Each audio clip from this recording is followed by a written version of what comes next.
ladies.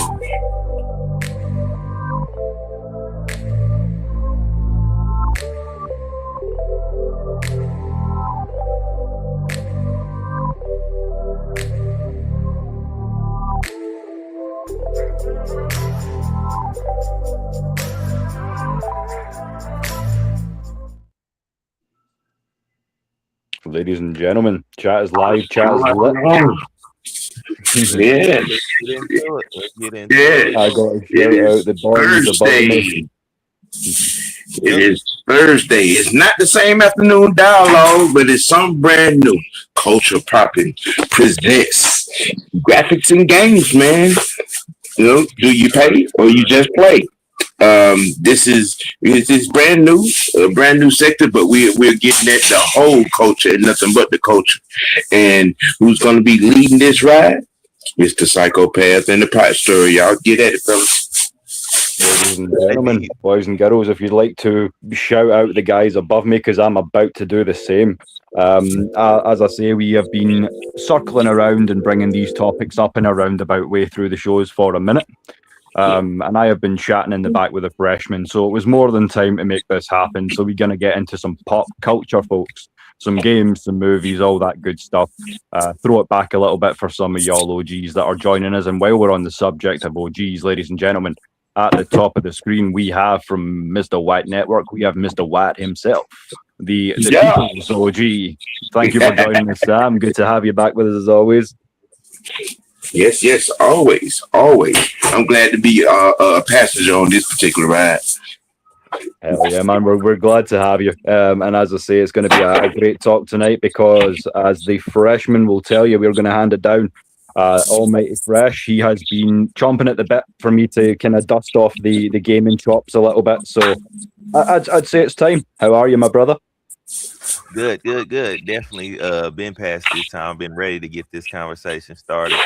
It just so happened we finally found some conversation starters that really get that moving. So it's that time. Hell yeah. We're going to start things off. We'll try to keep it diplomatic, at least to begin with, but there are a few kind of elephants in the room that will need to be addressed tonight. And of course, we've got young Mr. Knight. How are you, Jaden? Thank you for joining us again.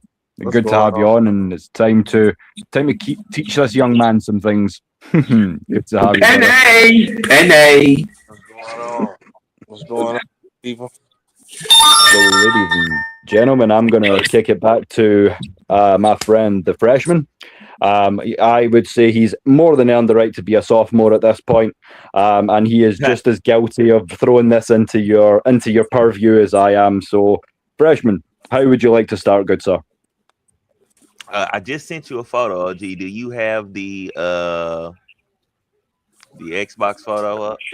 You think you can pull that up? Hold on. Yeah, I'm on.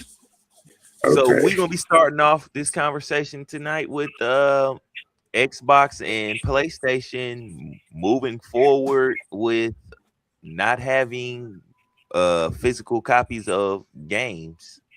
You know, and honestly, it's been heading that direction for a while. I haven't bought a physical copy game in I don't know how long. Everything I've been getting has been digital and downloaded. And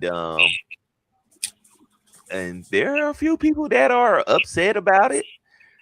I kind of say, hey, either way, with whatever a company does with their product, whether you have the hard disk or not, if they want you to stop playing that game, they can stop you from playing it no matter what. Mm-hmm. And it's just like people are getting upset about that, and I had a couple people tell me, it's like, man, hey, that's a stupid way of looking at it. I'm just like, hey, nah, it's just you probably just need to get with the times, man. Stuff is moving forward. Yeah. I think digital is better. It's more convenient. You ain't got to worry about people asking for your shit or anything like that. You feel me? So I think digital. Yeah, I see that, but I mean, you can't argue that it also opens up a deeper ethical quandary. And would pass it to the rest of the guys and see how y'all feel. But in terms of the ethics of it, where I really get off as someone who used to be a game collector is on the whole thing of ownership. Hey, Miss Maggie. Hey, Miss Maggie, good to have you on in the building. As I say, we just trying something new out here tonight, getting into a little gaming talk. But yeah, I mean, you will really want to talk about the ethics of it all. If you don't, the fans not own it, piracy theft at this point. And you can look at it in that sort of context. So I feel like a lot of the guys who want to go down that way, you're going to see them dusting off the PS3s and all that stuff. Like,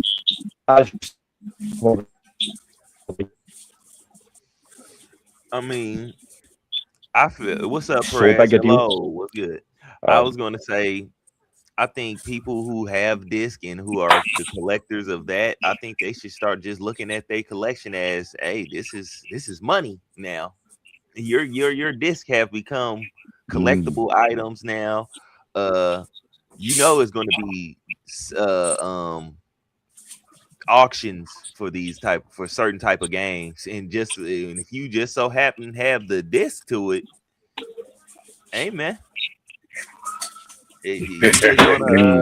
Especially some of these discs where you had like the limited edition liners and certain players or anniversary editions and things of that nature, they may end up being worth a bit.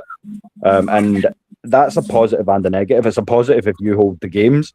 It's a positive if you're now looking to still collect, because companies like we have one here which is essentially just a purely second-hand shop for gaming called Sec.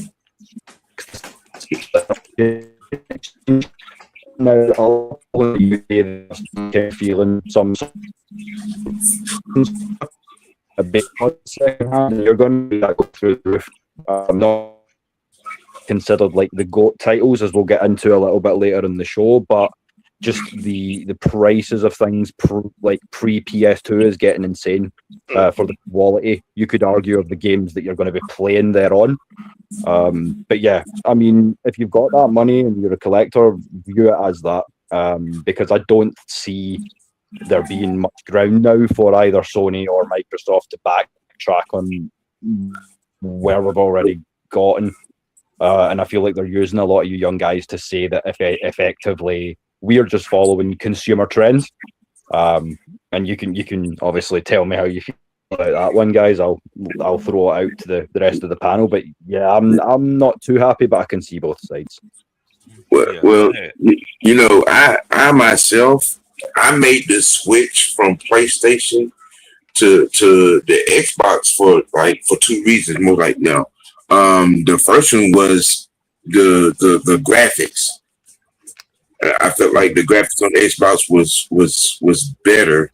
And then two, when I went shopping for the Xbox, and this was, I think, what was it, 20?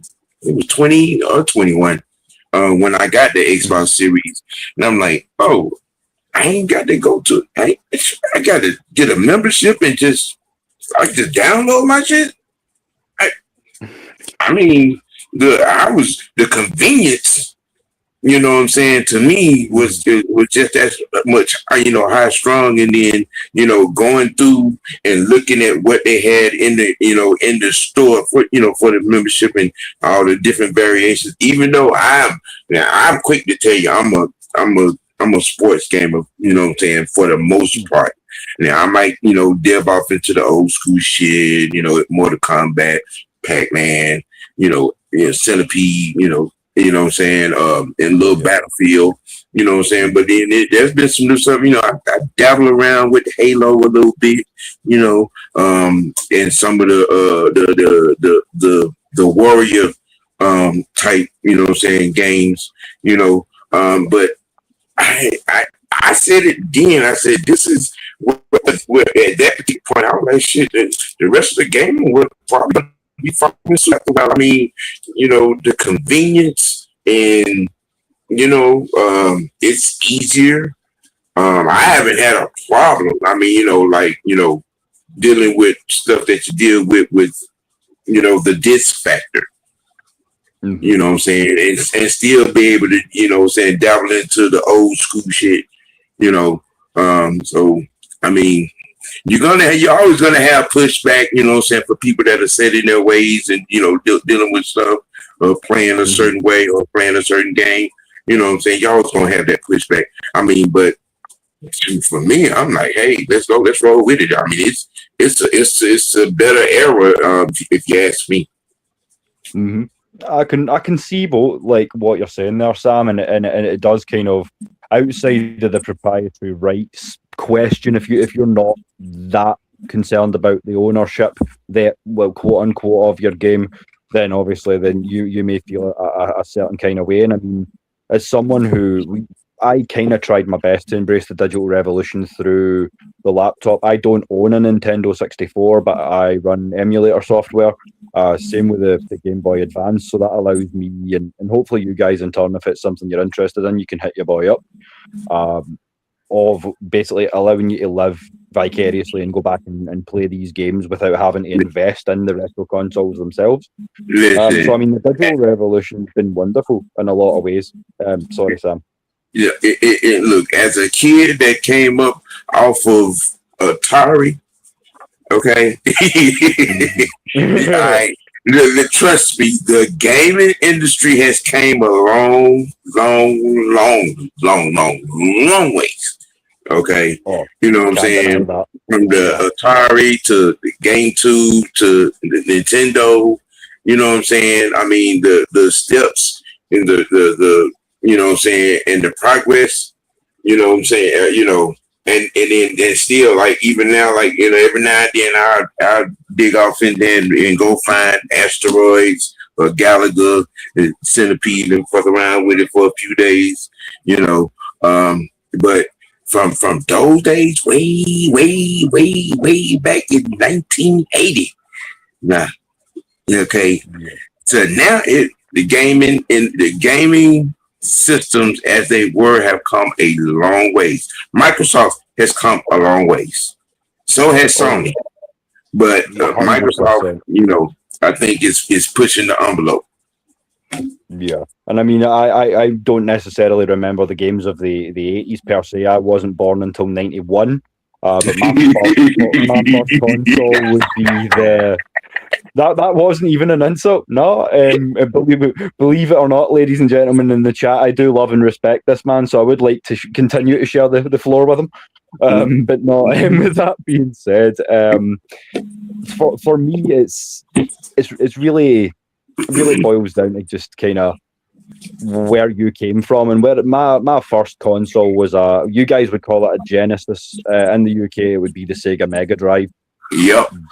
But yeah, I mean, when you play Sonic then and you play Sonic now, you go, in a certain way, it's amazing to go back and play it. But then you play the two side by side and you go, damn, what have they done to my boy? But I mean, how are you feeling about it, young Mr. Knight? I know you're newer to the party than the rest of us. So what's your take on it all? I mean, as someone who's probably been digital for most of your gaming life. Yeah, well, I've been playing video games since I was in damn near 5th grade. So I didn't play damn near every Grand Theft game, every Madden game, 2K, damn near every sport game you can damn name. Mm-hmm. So that's the thing. We're going to get into some sports gaming tonight. That's one of the huge topics that's been coming out over the last few days. If you guys follow me on X, you'll have been able to see it. But the Electronic Arts is at it again, ladies and gentlemen. This is not so much a console issue, but again, it gets us back into the issues of proprietary rights and having your own game experience. Because when I game personally, I enjoy world building, team building, and creating my own wicked ends for things. And as you guys know, and Fresh, you can take over on this one. I don't know if you've tried College Football 27 yet, but I follow a lot of the EA creators, Bordeaux and guys like this, RBT, not the expert. All these guys are up in arms because of the fact that college football 27 on the offline solo modes are now starting to input microtransactions. So you're having to pay real money, which didn't occur or really affect my thoughts on the game until I realised that if you have Nick Saban's literal college football career, including those 7 national titles, ladies and gentlemen, you still max out your coach unless you pay real money. So with that being said, a lot of people are up in arms about this and not too happy, and I'm inclined to agree, because the replayability of that game is going to go downhill because a lot of us only really want to play Dynasty and Road to Glory. So Fresh, how are you feeling about that? Obviously, especially if you've had a hands-on experience. I mean, what do you think of the game, first off? And secondly, is this as deep as we think it is? Is this going to be a make or break for EA going forward? Because I know it said, this is up to you, creator, to tell the fans what's happening. We're not going to go into too much detail. We're not giving you Coach XP sliders back. We're not going to rescind paywalls or anything of that nature. It's up to you guys to tell everyone this. So I feel like a lot of the EA content network are going to be looking differently at renewing for a season. So yeah, how do you feel about it? I haven't got a chance to play the college, but I have been watching people play it. Still, it's an EA product, and EA is known to get games wrong. Now, to get down to brash tactics, EA is basically turning college football into damn 2K. With buying and being able to turn your player up and stuff like that. It's no real grinding in the game anymore. And me and my friend actually like said the same thing. Like, I made a post yesterday just saying, like, they're taking the grind away from really actually enjoying the game to being able to just pay to get good real quick. And that's basically what they're doing. And they're making money off of it. So they're selling you a game and then selling you even more stuff within a game, getting more money out. And it's just like, bro, y'all charging so much money off of already to get the game. And you're putting microtransactions in the game to do what? Even though this is optional, why even have it in there? Yeah. And well, I can answer that. I can answer that. You know exactly what it is. I mean, because now they're when you were having to pay these college kids for their name, for their image, for their likeness. Okay, they're trying to get that money back on the back end inside the game. Yeah. Okay. I can see what you're saying. You see, you usually didn't have to worry about the NILs until they became pros, you know, and you know, and putting that money out there in the NFL. You know what I'm saying? But now, which I mean, it's a twofold thing. Okay. With the NIL. I mean, you know what I'm saying? These kids deserve to get paid because these schools make billions of dollars off of them, you know what I'm saying, in every sport. You know what I'm saying? Yeah. But with EA, you know what I'm saying, and see, that's the main reason why they dropped the NCAA back in 2014 that they stopped it? 2013. Because you know, it was 2013 was because you always get the year before. That game, the year before. Yeah. Of course. It would have been the 2014. I believe that. I think they kind of knew ahead of time. You know what I'm saying? But it was too much. They shot themselves in the foot. You know what I'm saying? When they dropped, when they discontinued the NCAA. I mean, because it was.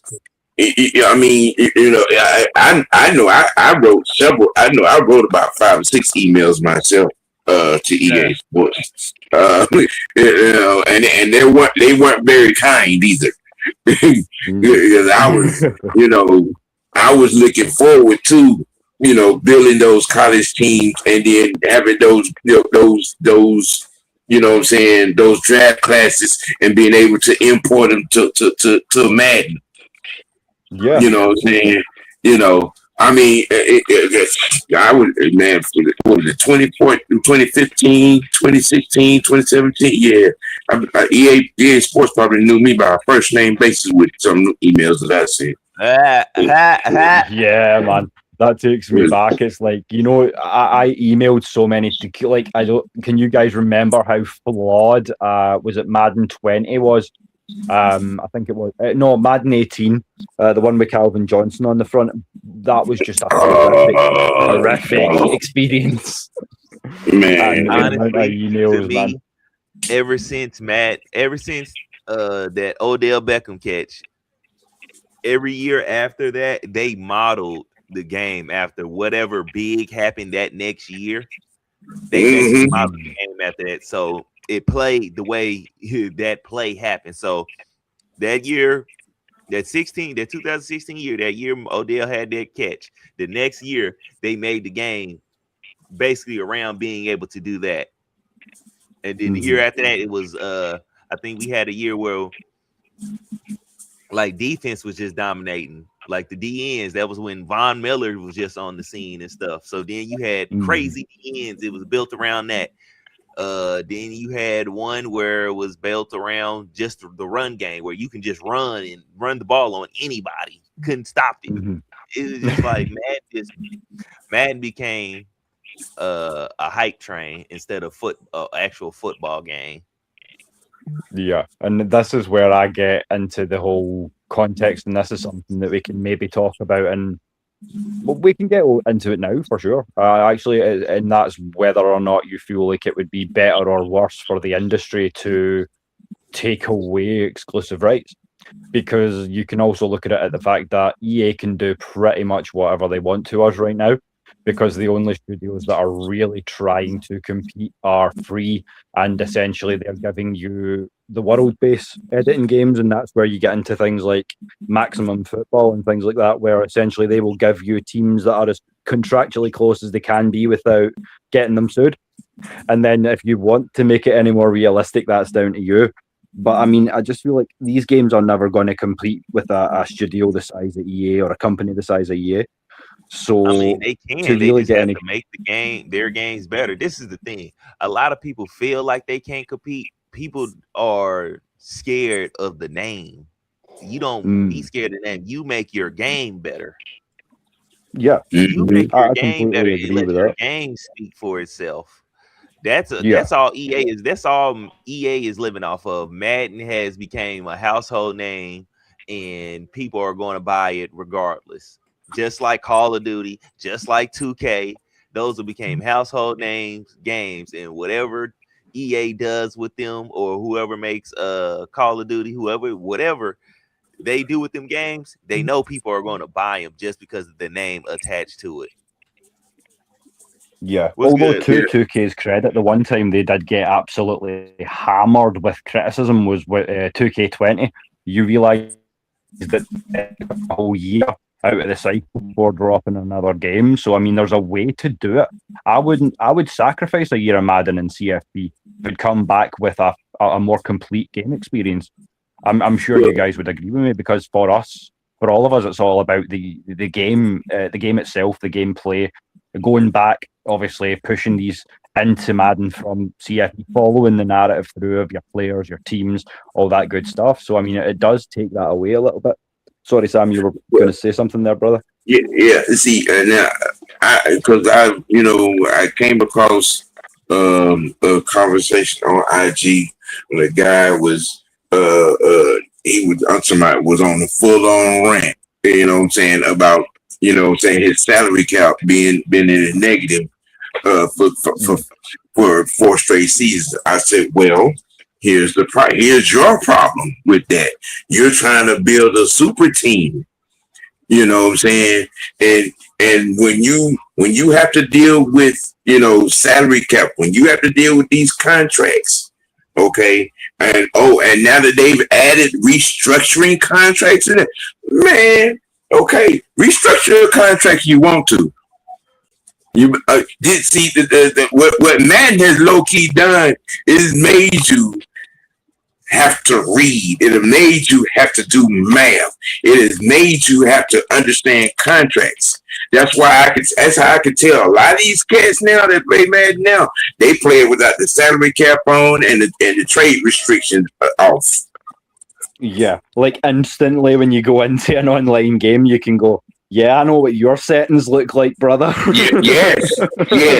That's why I stopped playing online. They coming in with these all-star teams. I'm like, really? This what you gonna do?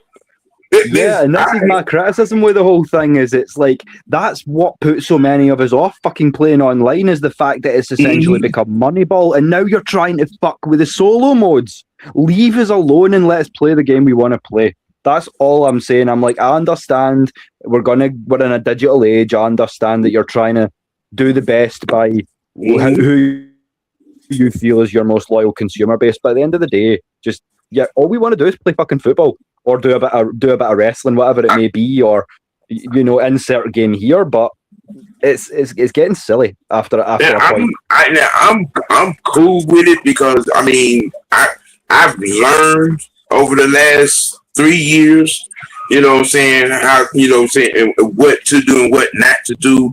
I mean, I've adapted to the Bill Belichick New England Patriots way of thinking. All right, when it's time for a new contract, you go ahead and hit on these draft picks, you know what I'm saying, because I ain't paying nobody.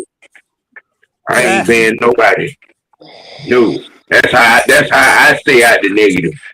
You know what I'm saying? I mean, there's some of my I try to keep some of my players play. You know, it may be 1 or 2 stars I may play, but to keep them dealing with that salary cap headache. Yeah, look, okay, you get ready. You got 1 year left. Let me go and throw you on the trade block. Yeah. You know what I'm saying? And it works. You know what I'm saying? But like I said, the thing is, it is making people, do something they don't like to do. That's really work. You know what I'm saying? Especially in the franchise mode. So that I live in the franchise mode. Building a team, shit.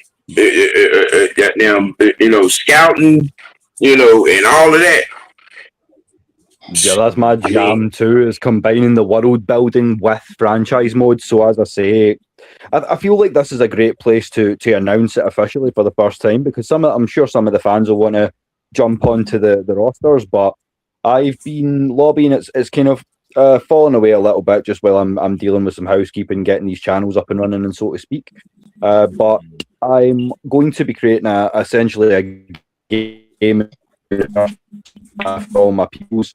So there is to be a team which is under the working name of the AFNI Alliance, headed by boys. So I'm going to be essentially the guys on the panel know I'm going to be creating players of us. If it's wrestling, we're going to be taking on gimmicks and all that good thing for fantasy booking, franchises, possibly some online play, as long as you don't come against me with the Canton All Stars.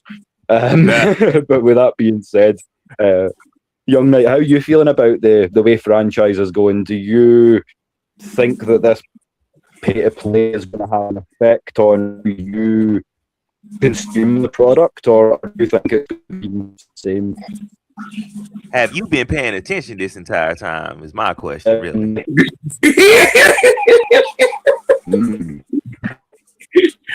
We got shooters caps on. Y'all better be taking some notes out here. I'm listening. Come on, Biscuit.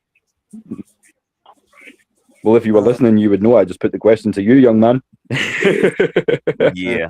But no, I mean, how are you feeling about this franchise? This is a handicap match, people.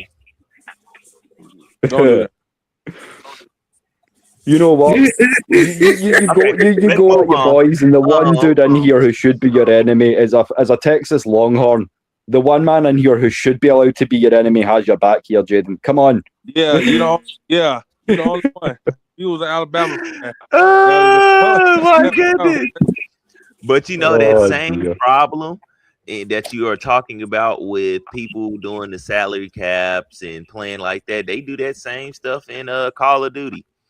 Call of Duty has not been skill based no more whatsoever. It's about who can create this off the wall ass gun. And I watch people play Call of Duty. It's like, bro, it's not none of this is none of our skills. It's just like you get a gun and then all the gun does all the work. It's nothing like how we used to play, where you had to really duck and dive and really have aim and stuff like that. It's nothing like that. Wow. And that's No, 100%. It's like spawning into a PvP server. You're sitting there at level 1 and you're like, right, I'm going to go out and find a couple of people who are at my level. The minute you walk out, somebody snipes and you're just like, whoa, okay, morning. And a great point there by Vinny as well. He's telling us about how the kind of dynasty breaks down now, and a lot of that does sound great because it's more realistic that your bad recruits should count against you as a college football coach. I like all that, but as I say, it's just you have that end goal.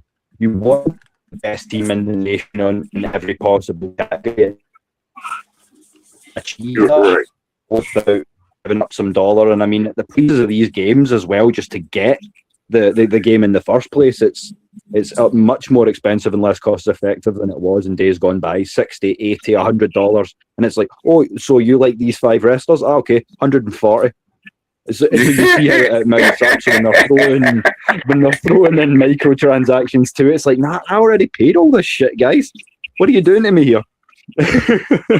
But no, I mean, cost and effect's a whole different category, and they got to recoup all that NIL money, as you say as well, Sam. Because I mean, we report NIL, and not just in the gaming industry, but the exposure that these guys are getting. They're millionaires by the time they even hit the league now. It's a crazy world we live. I mean, in a way, they kind of should be, because for one, I think with the NIL money and stuff, what they should have did was make them take financial classes with getting that money. And yes, thank you. Make that a stipulation to help them when they go to the league. Be able to handle getting a lot of money and stuff at a time. You know what I'm saying? Because every family is not grounded. Every family is not grounded. You know what I'm saying? I mean, so you're not going to necessarily have conducive situations to these guys getting these checks. You know what I'm saying? Especially if they come in the door, off the charts, high recruit, 5-star, already getting the superstar treatment, and then mess around and get, $8, $9, $10 million, on the NIL deal in their sophomore season, and then things go off the rails. Exactly. Yeah. I mean, it's shout out to the Lady Birds, and I was on there on Tuesday, and Karina mentioned something about we need to try and work on a balance here, because you see it go one of two ways. A lot of these guys can handle their money well, invest for life, all that good stuff, and you can see it a lot of cases that go the other way too. It's how well we are recruiting these young men to handle it, because I mean, that's a lot of money, a lot of position and pressure to put on a 17, 18-year-old kid. Sometimes they're recruited at 15, 16. I don't know about y'all, but looking back at 15, 16-year-old me, it's like you think you have the world at your feet, but you know nothing. Yeah. So, I mean, it's kind of, it's an interesting one, and it'll be certainly intriguing to see how it goes in years to come as well. But I mean, we could sit here and rant all night about that. But we've also got some fun and some slightly more cheery topics to get into, because it's time to stroll down memory lane, ladies and gentlemen. So we were talking about some of the sports games that we came up with, but it's time to stick to some more of what we know and switch over to some wrestling now. What's wrong with 25-plus-year-old dudes? You've got a few on the panel tonight, Corey, so choose your next words carefully, brother. It's all love, my guy. But no, I mean, let's get into some wrestling gaming now. And if you're going to set it, the bar as low as 25, man, you're going to miss a lot of people with that, I think. So, but yeah, Freshman, you wanted to get into the wrestling chat. I know this is something you did recently over on your chat. Yeah, well, I think it may be the same channel we're hosting on your side tonight, which is your gaming channel. So I know you were talking about obviously some of the games that you enjoyed playing from the wrestling universe in days gone by. So why don't you take us down memory lane a little bit to start, and we can fill in some of the blanks, and let's get this ball rolling into some wrestling gaming, because I mean, to this day, the articles, some of the greatest games ever released have been wrestling titles, and I'm sure we would agree with that. And also, let's talk about some of the games coming up as well, because I know there's a lot down the pipeline. So yeah, brother, tell me about some of the things you're excited about coming up. As far as upcoming releases, we have Gears of War E-Day will be coming. I already got that on pre-order, of course. Can't wait to get into that. This will take you to what happened before the story of Gears of War and the adventure of Delta Squad, my bad. And then we had an announcement that Resident Evil is remaking Code Veronica and coming back out with that. And if you old school gamer, to play that again. Know what the Resident Evil Code Veronica is going to be. And definitely got my absolute second bit. Probably, I don't know, man. I loved Survivor because that had that arcade House of the Dead feel. But I mean, it's not in your top 3 Resident Evil games all time. You need to look at that list again, I would say. Oh, my top 3? Ooh, it'll be 4, 5. I might have to say 7. Ooh. 4, 5, and 7. I'll give you 4. 4 was fantastic.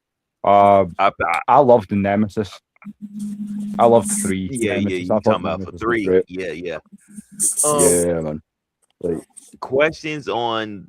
Oh, also we got God of War. I forgot the rest of the name, but it's not going to be Kratos. It's going to be his wife that we are playing, and a lot of people were upset about that. Wow. So man. For a lot of us, as you say, that are true gamers, it's good just to go back to that universe again, isn't it? So yeah.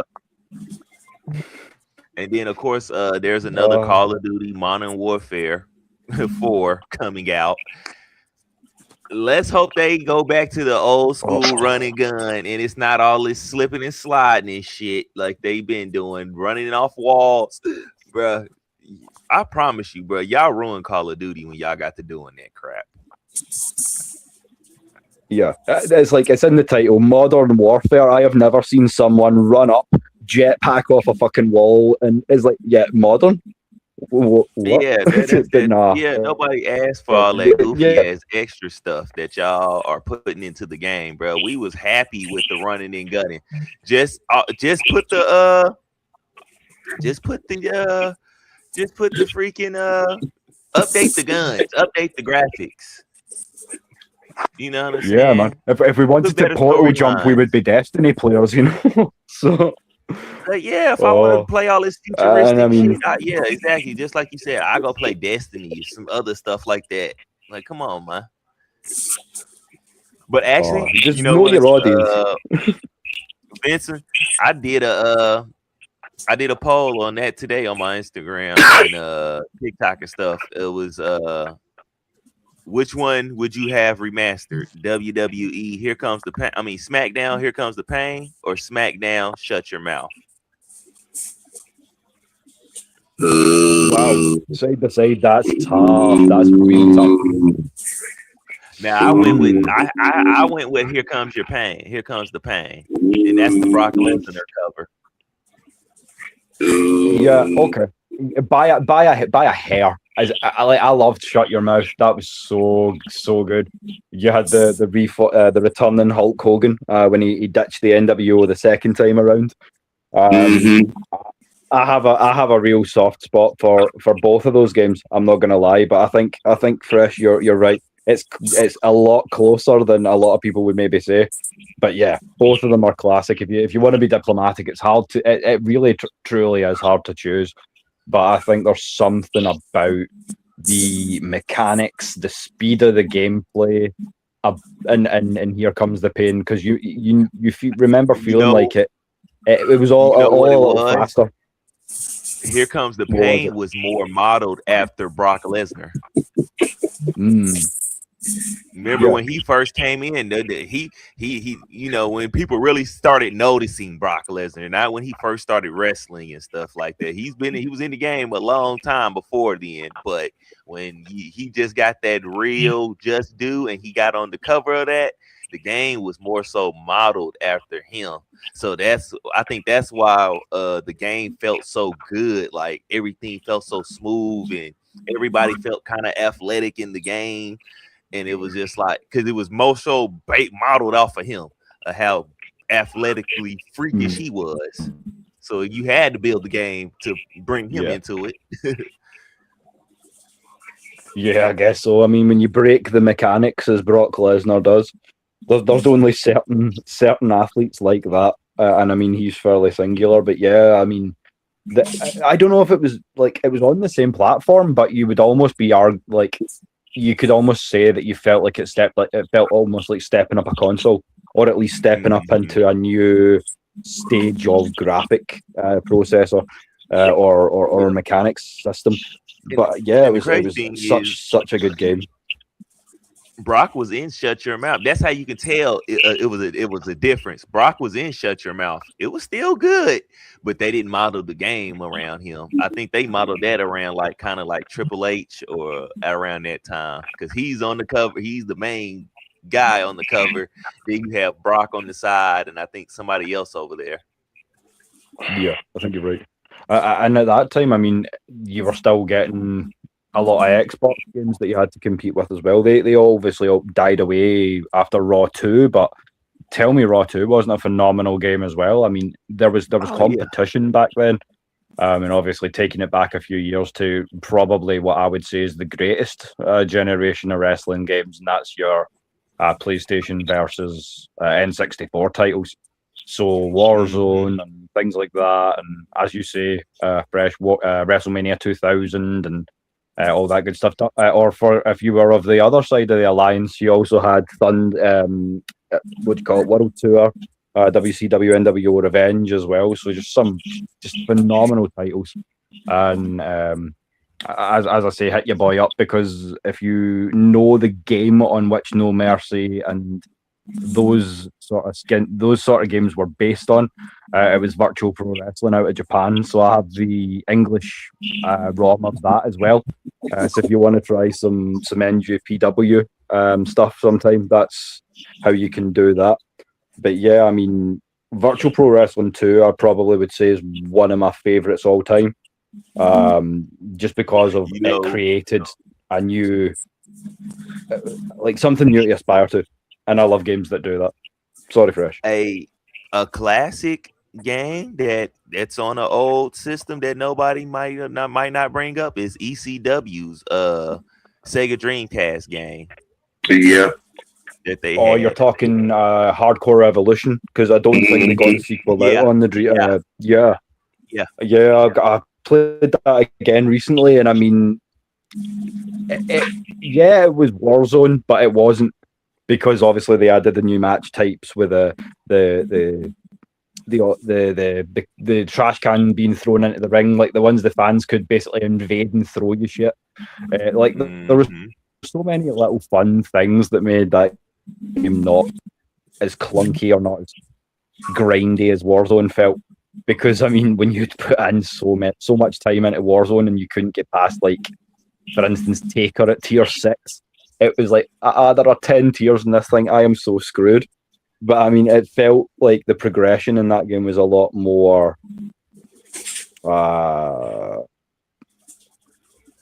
a lot more streamlined, we shall say. Yeah. Because Warzone was a grind for as good a game as it was. Now that would be WCW versus NWO. Right. What you got on that, OG? I mean, I'm occasionally I'll try to, I go and look for something, different. I mean, I'm the type I kind of stay in my own, stay in my own lane. You stay what I'm used to. You know what I'm saying? I'm not really a Call of Duty type, even though I like to watch motherfuckers play this shit. And then again, I dabbled in Battlefield. It seemed a little bit better. Hold off on that. We're gonna talk about that here in a second too. We're gonna talk about it. Oh yeah. Well, you have the floor. We got nothing but time tonight. As I say, this is just a pilot, so yeah, man. Because I personally believe that Battlefield is way better, and I say way better than freaking Call of Duty. I think whatever they have done with Call of Duty, they need to go undo. Because I mean, now Battlefield 4 to me was that shit. Yeah. Battlefield 4 to me was the shit, I forgot which Battlefield it was. It was the one where you were the cop, where you played the cop. I forgot which one, but whichever Battlefield that is. That was the one that really made me be like, you know what? Battlefield deserves a lot more credit because Battlefield has stuck into a lot more realism and actually stayed on track of being what it's supposed to be. Call of Duty has. I mean, you could fly the helicopters, the drones. You know what I'm saying? Call of Duty, you know what I'm saying, bruh. Right. And I feel like it's such a clean experience now, like Fortnite and to me. Right. I see what you're saying. Yeah, I mean it's war. You want your game to be a little grittier, and that's another kind of game I could throw back to. Do you all remember the Medal of Honor series when they hit Medal of Honor Frontline? Yes. And then what was the one after that? Yes. A couple of years after they released the big red one. It was Frontline. You had Sun Rising. Those games were like, if you wanted a gritty war game right now. Yeah. Battlefield is better with ground troop activity than Call of Duty is. I mean, you know what I'm saying? You could call your missions a lot better and orchestrate your missions a lot better with your ground troops. You know what I'm saying? As opposed to what you do with the singletary missions on Call of Duty. Yeah, for sure. As you say, it's just if you're going to play a war game, it has to feel like a war game, and if you're playing modern, it's got to feel that way. And that's why Medal of Honor Frontline is the greatest war game ever made for me, because if you go back and play that D-Day mission, it was literally claustrophobic. As the ships were landing on Juno Beach, you could feel, I was like, wow, this is intense.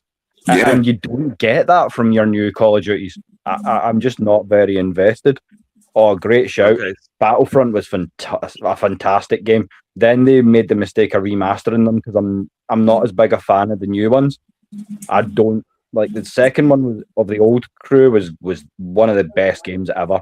If I got a PS2 again tomorrow, that would be one of the first ones I would buy. Would be Battlefront 2, but I don't really like the new ones too much. Yeah, so you had Medal of Honor Underground, Medal of Honor Alliant Assault. Then you had Frontline. Then it was Rising Sun. Then that's Infantry, Rising Sun, and then Infiltrator. Then you had Pacific Assault, European Assault. Then you had Heroes, Vanguard, Airborne, Heroes 2, and Warfighter. was the last What a one. run of games Now, we were. now, hold on. Hold on. Now, Penny, Call of Duty. I've heard you say is your shit. You should have an opinion on this particular portion of the show.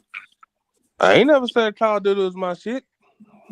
I said You should be able to talk anything. Wow. You just been sitting up here quiet.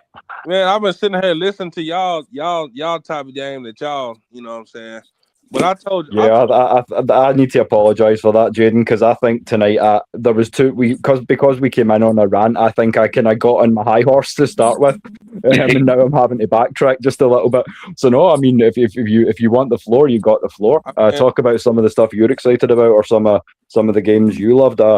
We chances are we will remember them. As I say, I know you were talking about some Uncharted earlier. God of War. You should have.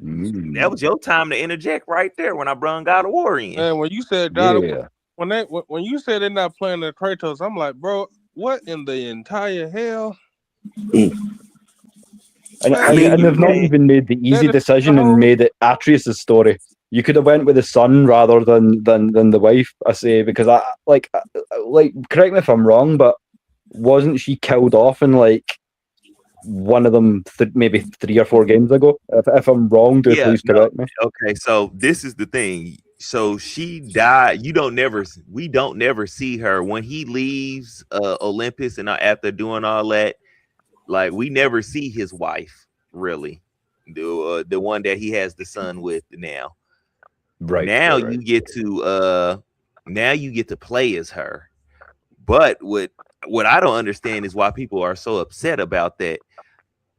It is said in the story, if you pay attention in the God of War games, it says in the story when he first came there and he met her, they both fought to a stalemate. So it wasn't like she's weak or anything like that. She's actually pretty much just as strong as him. Now we get to see what was up with her, what was going on with her, and then you get to a whole new different type of adventure. And as far as because a lot of people was complaining that it's a female playing the main role, I have no problem with that. I think there's some excellent female role characters that's been out there. Tomb Raider, you got Lara Croft, you got Ellie from The Last of Us. Those are great female gaming characters. You got Aloy from Horizon as well. Like there's some very strong female characters. You have great female game characters that Samus. Let's go back. Let's go throwback. Samus, for people who don't know, Metro Meteor. I think Samus, that's a female. That's not a dude. Even though she in a bodysuit, that's a woman. For y'all, or for the Soul Blade fans or Soul Calibur in the US, check out Taki the Demon Hunter. She's badass. There's so many badass female characters that it's just like, yeah, you really should be used to this at this point. And if you have a problem with a female taking lead, that really says more about you, in my opinion. I'm a big Tom Clancy fan. I like his Rainbow Six. Yes. Now you talking some shit. Now, if you don't know if you ain't a fan of Rainbow Six, because I remember, boy, 9, 10, 12 hours, that right there. Rainbow Six was my first military game. Yeah, Rainbow Six. That's one of those games you could dust off tonight, and I'd be like, right, get me a large jar of coffee. I'm going to be here for a while. Like even now. Honestly, if you want to keep it funky even more, all the Tom Clancy's games kind of hit good. His Rainbow games, his Ghost Recon games. Yeah. All those games really those Ghost Recon games were good, man. Yeah, Ghost Recon. That second Ghost Recon hit pretty hard. Hit pretty hard. But the Rainbow Six, I would pay real money to go and get the first 2 Rainbow Sixes just to have a throwback night. Yeah, Rainbow that would be Six. amazing, man. Count me in for that one if we're ever doing that. Yeah. Sounds. I- I want to open this one as well. This is a can of worms that Corey's saying is how he's kind of making the point of how many games is too many games. Well, it depends how much you love the world. It's like for me I'm going to throw in a little bit of a different type of pop culture and go into a bit of literature for you. But you guys know I'm a massive fan of Tolkien. I will take. I enjoy the Rings of Power immensely. In fact, once we're done, the missus and I are going to start rewatching the Rings of Power again, purely because there is a difference between standalone titles and titles that provide good plot armor. And if you love these series as much as you do, it takes you. I mean, you could talk about it in a TV context as well. Like for the Game of Thrones fans that don't like how, I would ask you why, because it's plot armor. It's giving you more of a context into that world. It's taking you into another era, showing you essentially the events characters are speaking. So I mean, I'm not going to be one of these guys who's like, how many games is too many? If you want to spin it off in a new light, and it's a light that I don't like, I don't have to touch the game. But I appreciate that you're giving us the chance to go back into that world again. You know what I'm saying? Two Towers. Now you're talking. Yeah. But although Return of the King was better. Yeah. And actually, I was just about to go into that. See, me, I'm all right with. It depends on what world you go in. I'm gonna take an example, like Fast and the Furious. All the crap they're doing in that. Yeah, you don't make too many movies of some stuff like that. That shit is super unbelievable. God of War, you can make a lot of different avenues and stories of that. Lord of the Rings, you can make a lot of different avenues and stories of that because the world is just so opened up. It's so many different possibilities and so many different things that you can explore that you might not got to explore in the movie. You can explore in the game. It might be some stuff that you didn't get to explore in the books that they might put in a game. You know what I'm saying? So as we saw with the whole Shadow of Mordor and what's the second one? Shadow of War. That's not canon. I actually need to go and finish those two games for the channel. I actually started Shadow of Mordor. I need to finish that and then go on to Shadow of War. But I honestly would love them to remake Lord of the Rings, The Two Towers, and Return of the King. I would definitely love to play both of them again. Now, man, and I think something we need to get into together is they're talking about dropping an open world where it's going to be completely Shire and Mordor. So if there's an online experience, we need to get on that, boys. I will meet y'all under the sign of the Prancing Pony.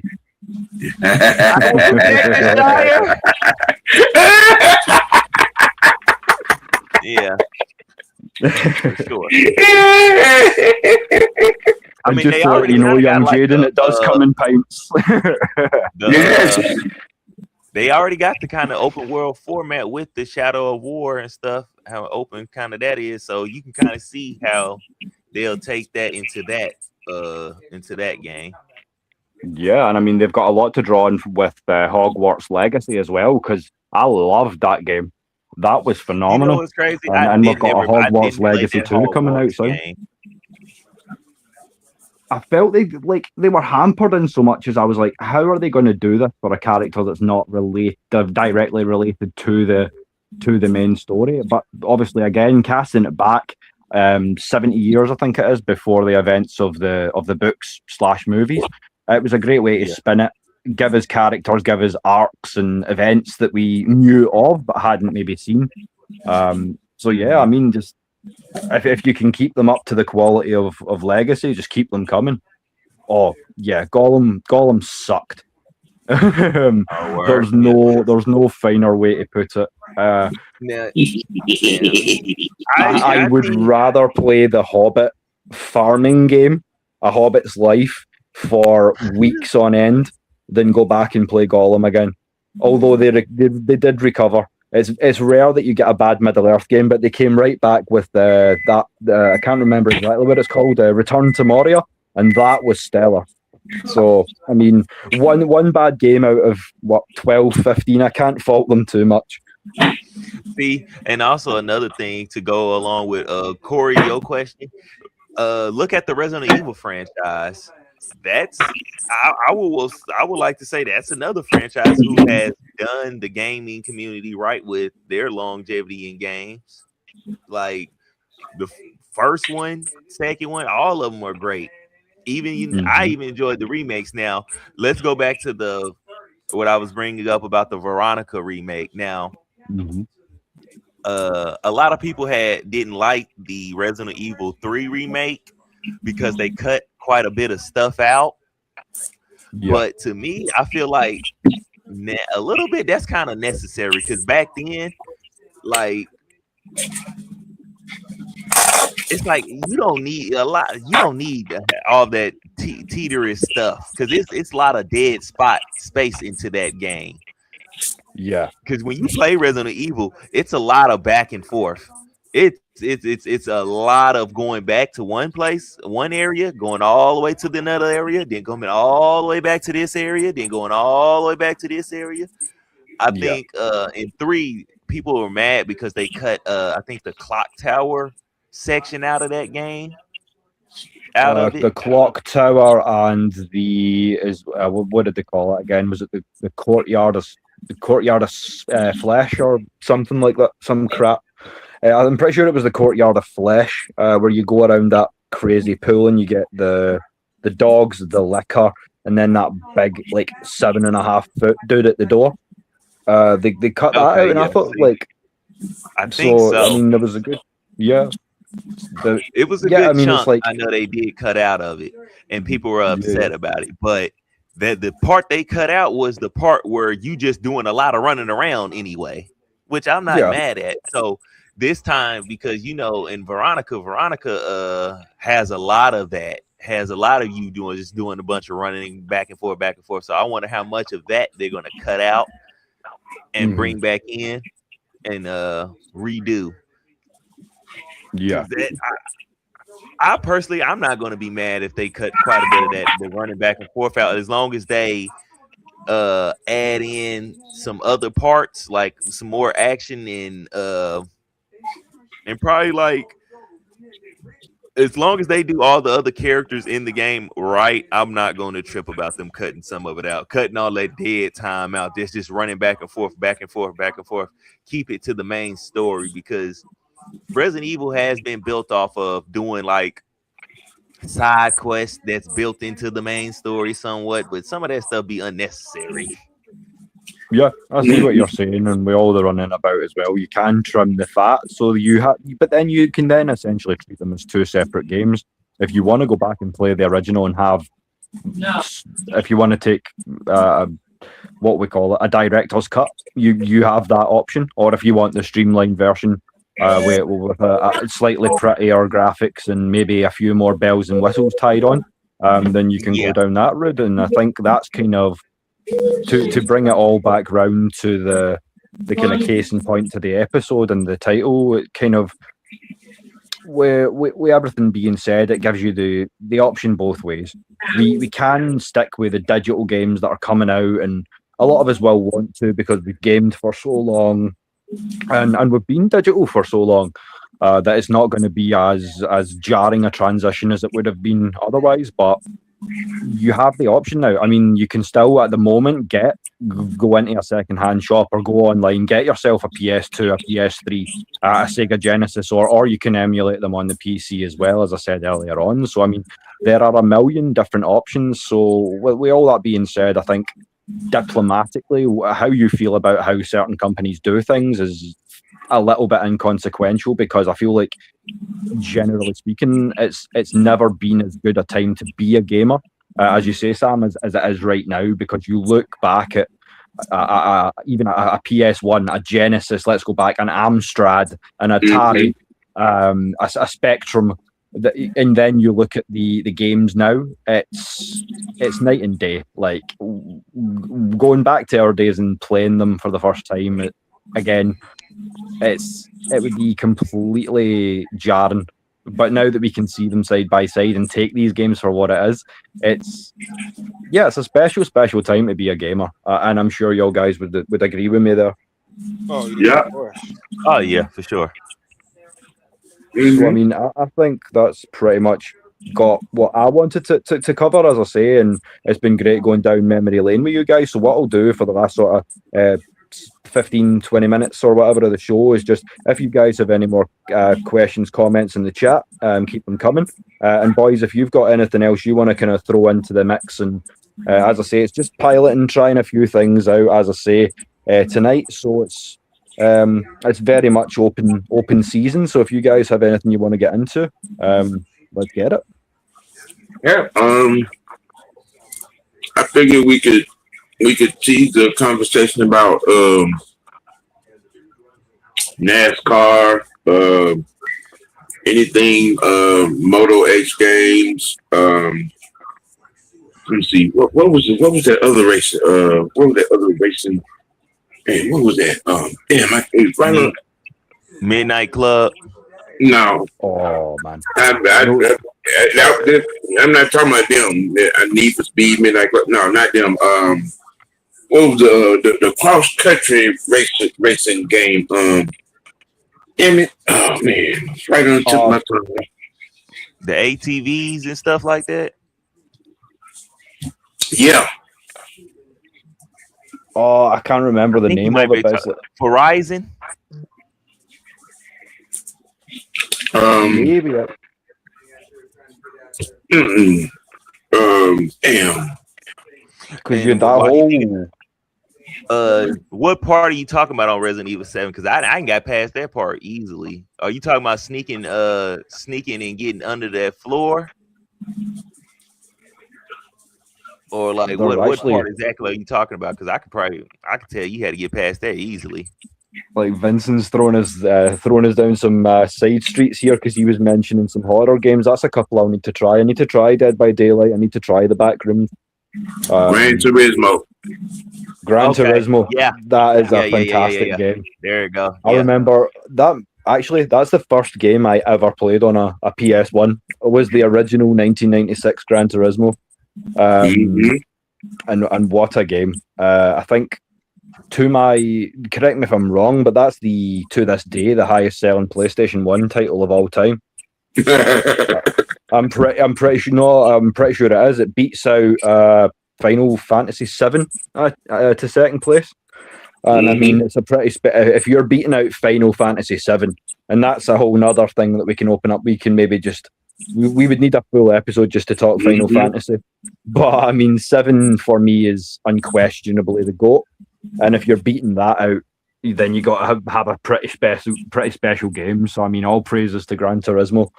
The second one not so much, but certainly that first one was a special game, man. Yeah. Now, and you said in the house. If you get the key to go up under the floor, go in that back room past that refrigerator and hide behind like that little desk area until he goes back out, and then go up under the floor. And that'll let you go up out of it. That'll let you get past that to get to the laundry room. I think we may have unlocked a little side quest here for ourselves, Fresh, a wee side hustle. If you need gaming tips for certain points in these games, hit up your boys. I mean, if you go to my gaming page, shoot, I beat the game. It's up there. Just go watch it. Hey, you got a live cheat code, right? Like, share, and subscribe. Yeah, just go watch it. I promise you. I get past a lot of that stuff.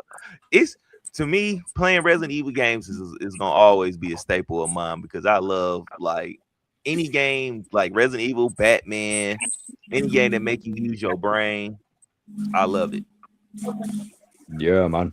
That's why I love a lot of real-time strategies. I'm a PC gamer, so you know what we need to do? We need it all download. Download Uno. So I mean, I can take you down some. Oh, of course. Did that man say download Uno? Really into the. Yeah, get Uno and Monopoly, and we can play it live. Ooh, Now you're talking. Wow. That might be fun, actually. Yeah, I mean, guys, as I say, we're just trying a few things out. So if you want to jump on, yeah, let's make a little community. If there's games you want to see us try, because I know there's some that operate through sandboxes, and we could even just do it through a web tab. But I mean, yeah, let's do that. If there's games you want us to specifically play out for you guys, let us know. I mean, this is what we wanted to do is just kind of unstagnate ourselves from all the sports world. You know, we love our sports. So this point is it's not under question. But this is just a little side. Well, not even a hustle for us because we have our feet up at this point. Just chatting, strolling down memory lane. So if you want us to do it in real time on the consoles, let us know. That would definitely be something fun to look at. But yeah, I mean, until next time, I mean, there's a lot of stuff to keep these guys going, and a lot of big news in the world of gaming. So if you want to keep this going, you can obviously find us on the socials and on the usual mediums. So I will pass it around to the guys again one last time and just let everyone know where you can find us. As it was, we ain't even talking about Galaga, so you know we got plenty of games to talk about. Yeah, man. We gonna open this Pandora's box up again real soon. Oh yeah, we're gonna talk about Galaga, Miss Pac-Man, Mr. Pac-Man. Yeah. It's gonna go down. We even scratched the surface of wrestling games because we haven't went back as far as stuff like WrestleMania, the video game, and things like that. So I mean, you want to talk gaming, we can talk gaming. We barely scratched the surface. And I was gonna bring up Gamecube's wrestling Day of Reckoning. And Day of Reckoning 2. I didn't have the pleasure, actually, with that being said, to try that, but that is definitely something that, again, we can maybe look at emulating and trying out, because I missed that one, unfortunately. I was not a GameCube gamer at that time, but yeah, let's get into it, because, I mean, outside of handhelds, let's not talk about the quality or lack thereof of the handheld wrestling games that have been released over the years. So with the caveat of console only, guys, if you have games to you talking about somebody that grew up playing Tecmo Bowl, so you're not speaking. Hey, trust me, I know.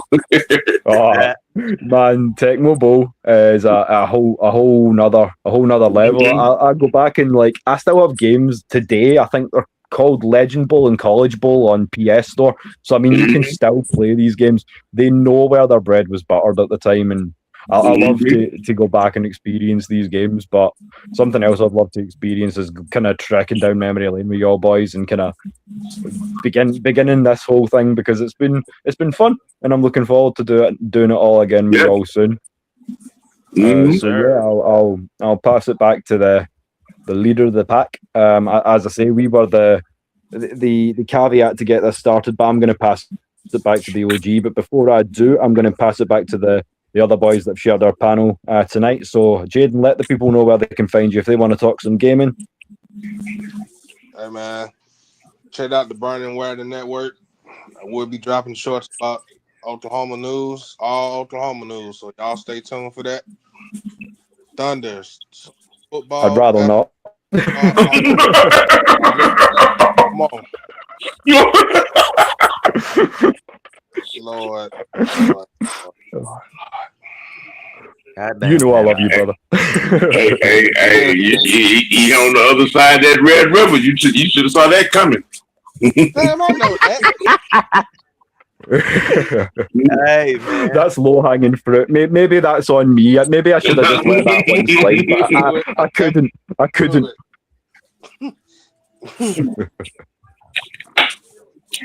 I appreciate my brother from across the Red River, as always, jumping on and sharing time with us. It's all love over here, brother. It's all love over here. You know it, brother. You know it. And as I say, you want to jump on here and talk gaming with us again, you'd be welcome at any way, shape, or form. So you know that the link's going to keep coming. Mr. Freshman, let them know where they can find you if they haven't already. I mean, if you're looking from my channel, Almighty_FreshGGs, that's my gaming page. When we have these conversations, it will be over here for me it will be over here on my gaming page. These conversations are for my gaming, for me personally. Just let you know. But also my link in the description of this page, and it'll take you to all my other pages. So hey, you can find me all over and on Mr. White Network. Mm-hmm. You just feel me, Mr. White? Yeah. And speaking of Mr. White, seeing as we have the how do I put that in a diplomatic way? We are the acorns that fall from the you and Michael's collective trees, respectively. So, with that being said, obviously, I know that a lot of the family know you're no stranger to this old rodeo. So, why don't you let the people know where they can find you if you want to keep the chat coming with your boy? Oh yeah, definitely. This is something that took a little bit of time, a little bit of creativity. So, Thursday afternoon dialogue, as you see, has turned into Culture Popping Presents. So y'all, tell a friend, tell a homie, tell another gamer, you know what I'm saying? You want gaming conversation and looking in, tell them Thursday at 5. You know what I'm saying? Y'all know my time slot every day of the week, Monday through Friday. You know what I'm saying? From Mad Monday with the OG, the Almighty OG Raw Report with the freshman and the psychopath. You know what I'm saying? And you know the spinning top of the network, Wicked Wednesday Sports Tea, every Wednesday, man. Sports Tea W of the week that a lot of y'all seem to enjoy. And on Friday, Fashion Friday, all about the Dirty Birds. And we are probably gonna have one tomorrow. I came across a few articles, talk about stuff. So, we got a little faster conversation tomorrow. Y'all, stay tuned for that. And you can also catch me with most times out of 10 up there with Coach on Saturday morning on the Bird Feeder, and then if it's anything special, anything different, anything that really gets my goat, you might get some Mr. White with Network Sports Talk, or you might get a episode of Sports Tea Dummy of the Week series and find it because I done found a special dummy.